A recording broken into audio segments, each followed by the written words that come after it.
Hi guys, welcome back to PlanetMithril. My name is Mithril and I'm back with another Battlefield Basics video today, and I'm tackling the gleaming golden hordes that make up the backbone of any Rhunish force. That's right, today I'm tackling Easterling warriors.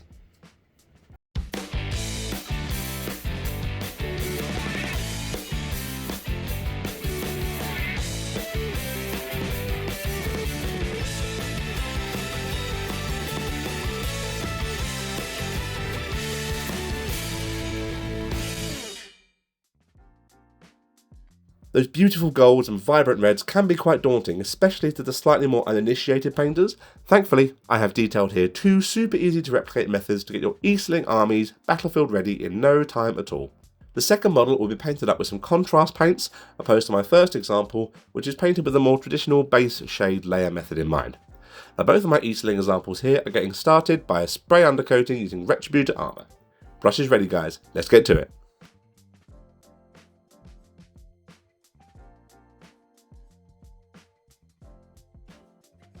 So as you can see, I'm working my Easterling warrior off of a Retributor armour spray base coat. Make sure you shake it thoroughly before use, as it can be very temperamental. To start off my Easterling warrior, I'm applying a fairly liberal shade to the whole model using Seraphim Sepia. The benefit of this over the armour is that you can go over a few more times if you want it darker, as it gradually builds up shading whilst maintaining that gleam from the Retributor, and also helps the red cover a little bit better over the gold, in my honest opinion. Now, using my new favourite tool, the medium round dry brush, I'm applying a heavy dry brush over all the gold armour plating and the shield now, using Liberator Gold, letting this pick up on the edges and harsh lines of all the metalwork as I work my way around the model.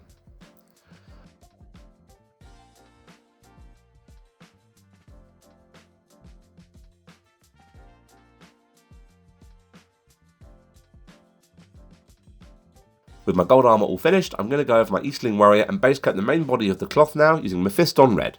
Now, you may find this needs one or two coats to get a smooth, consistent finish, as the pigmentation of some of the reds can be a bit iffy from time to time.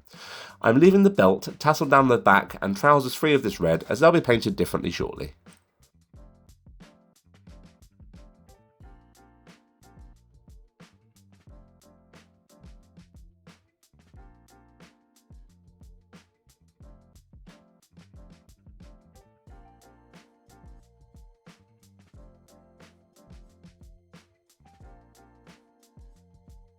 I'm going over all the red cloth now and applying a layer using Evil Sun Scarlet.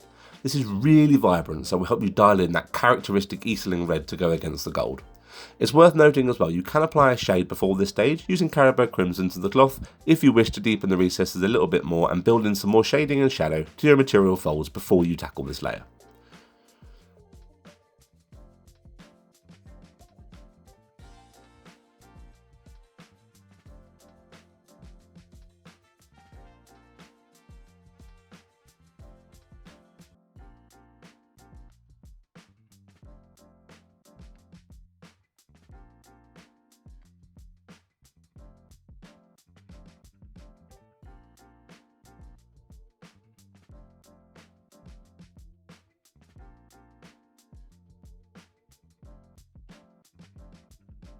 All the belts, straps, the material hanging down from his waist, at the front and the back, and the outer design on the front of the shield now, I'm giving a base coat using Dryad Bark.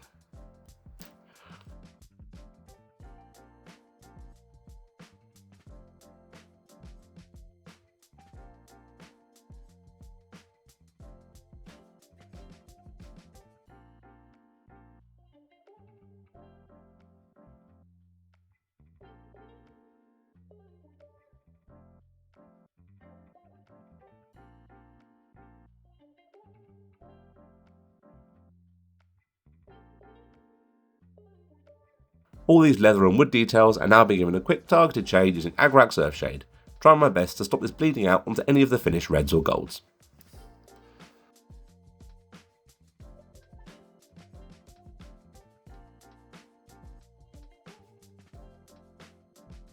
All the belts, straps, hanging cloth and brown shield outer are now all being given a highlight over the edges using Gorthor Brown.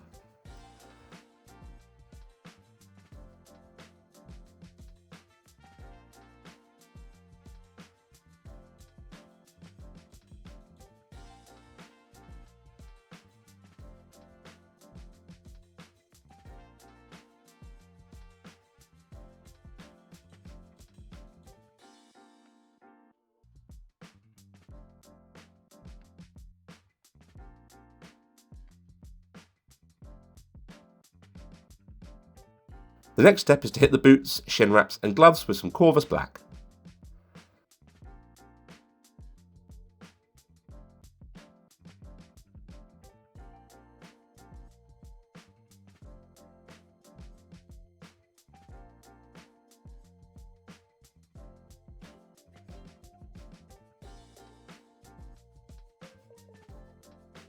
The gloves and boots are all now being shaded down using Nuln Oil.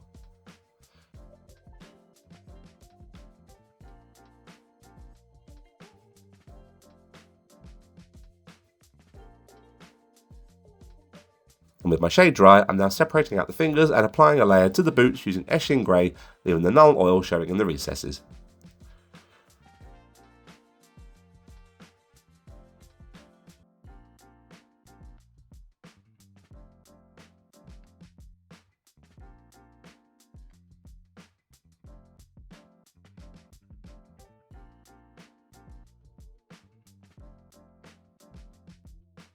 The remaining section of shield detailing, the little diamond pattern towards the centre, and the sword blade now I'm just picking out using Lead Belcher.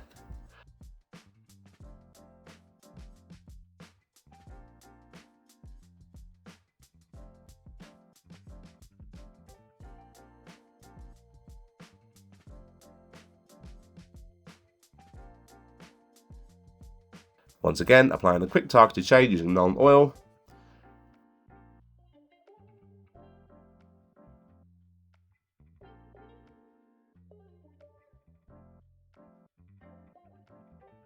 Then giving the outer of the silver diamond and edge of the sword blade a little highlight using Stormhose Silver.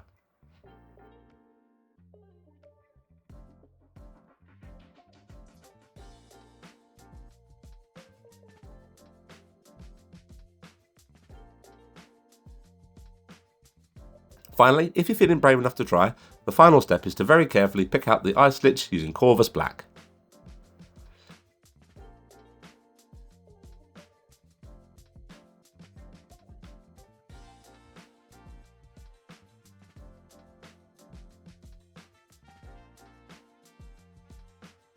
Now for my super speedy contrast variant, I've built up the armour the exact same way.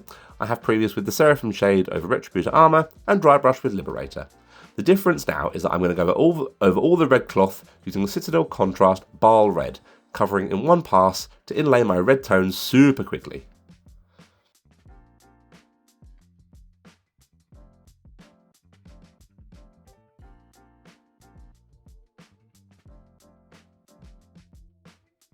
The belts, hanging cloth and shield outer now are being hit with some Cygor Brown in the same manner as the red contrast was applied.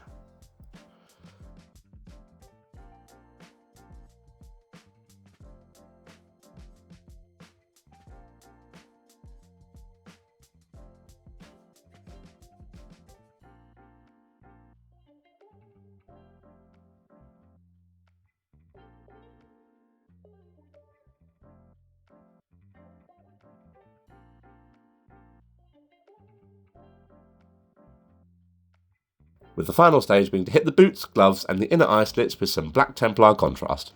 When this dries, the silver details can be finished up the same way as before.